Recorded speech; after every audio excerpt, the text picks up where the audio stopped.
নমস্কার, রুমলি কুকিং এ আপনাদেরকে স্বাগত জানিয়ে শুরু করছি আমার আজকের রেসিপি। আজকে আমি নিয়ে এসেছি একটা নতুন রেসিপি।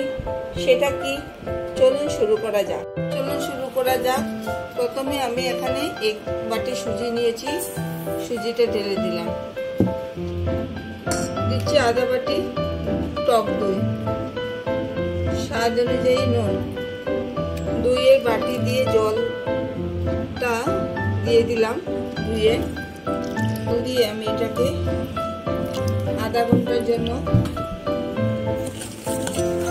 মিক্স করে ঢেকে রেখে দেব। দিয়েছি সাদা তেল।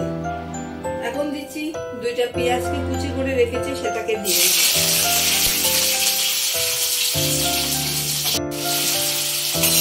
আলুকে সিদ্ধ করে অল্প হলুদ, লবণ আর একটু লঙ্কার গুঁড়া দিয়ে মেখে রেখেছি। এখানে দিচ্ছি আমি অল্প 1/2 টিস্পুন ঘি দিয়ে আবারও আমি নাড়াচাড়া করে নিচ্ছি। দিয়েছি এই যে মাখা আলুটা মেখে রেখেছিলাম, সেটাকে দিয়ে দিলাম। এখন আমি সমস্ত কিছু একসাথে মিক্স করে নিচ্ছি। মরিচের গুঁড়ো, অল্প পেরি পেরি মশলা, চাট মশলা একসাথে মিক্স করে নিচ্ছি। এখন মশলাটা ভাজা করে নেব। মশলার সমেত আলুটা ভেজে নেব ভালো করে। সমস্ত মশলা, যদি আপনাদের এই রেসিপিটা ভালো লেগে থাকে তবে আমাকে কমেন্টের মাধ্যমে নিশ্চয়ই জানাবেন। আরো আমি সুন্দর সুন্দর রান্না আপনাদের সামনে নিয়ে আসবো। রান্নাটা আমার পুরো দেখবেন, দেখে আমাকে কমেন্টের মাধ্যমে জানাবেন ভালো লাগলো কিনা। আমার আলুটা ঝুরা বানিয়ে দিলাম। এখন আমি নামিয়ে নিচ্ছি। আমি অল্প জল দিয়েছি, 1/2 গ্লাস জল দিয়েছি, আর তার ভিতরে একটা স্ট্যান্ড বসিয়ে দিলাম। জলটা কুকারের ভিতরে ঢুকিয়ে দিলাম। আমি রেস্টে রেখেছিলাম, আমার আধা ঘন্টা হয়ে গেছে। এখন আমি সুজিটা একদম ঠিক হয়ে গেছে। এখন দিচ্ছি আমি বেকিং পাউডার, বেকিং পাউডার দিচ্ছি। বেকিং পাউডার নয়, বেকিং সোডা দিচ্ছি আমি 1/2 টিস্পুন। আমার ফুলে গেছে। এখন আমি বেকিং পাউডার দিয়ে অল্প জল দিচ্ছি, দিয়ে আবার সমস্ত কিছু একসাথে মিক্স করে নিলাম। যে আলুটাকে আমি ঝুরা বানিয়েছি সেটাকে আমি এখন চপের আকারে করে নিচ্ছি।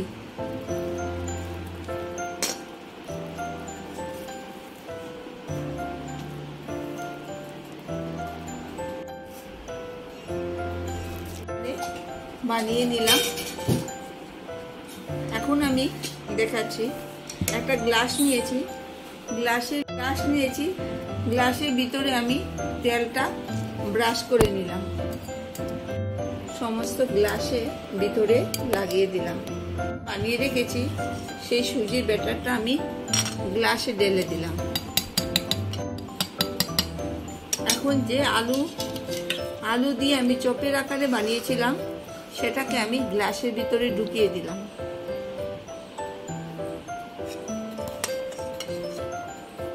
এখন উপর থেকে আবার ব্যাটারটা ঢেলে দিচ্ছি।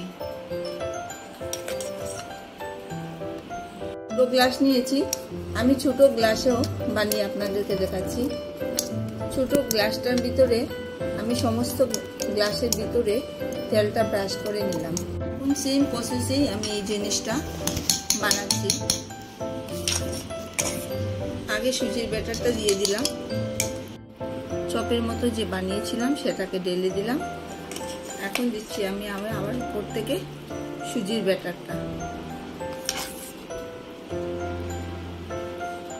এখন কুকারের ভিতরে যে আমি জল দিয়ে স্ট্যান্ডটা রেখেছিলাম একটা প্লেট দিয়ে, সে ভিতরে আমি গ্লাসটা আমি ভিতরে রেখে দিলাম। আমি আমি 2টা গ্লাস ভিতরে রেখে দিয়েছি।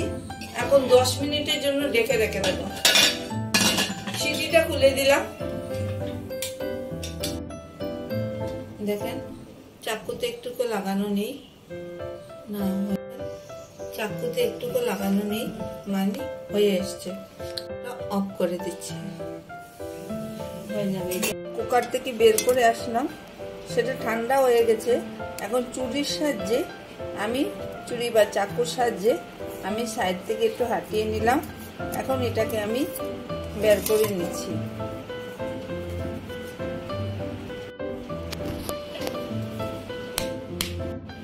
কিরকম আলগোস্ত বেরিয়ে গেল। এখন আমি এটাকে সোজা করে রাখছি। আরেকটা ছোট বানিয়েছি, সেটাও আপনাদেরকে দেখাচ্ছি। দেখেন কিরকম সুন্দর লাগছে। এখন আমি আপনাদেরকে কেটে কেটে দেখাচ্ছি। সেটাকে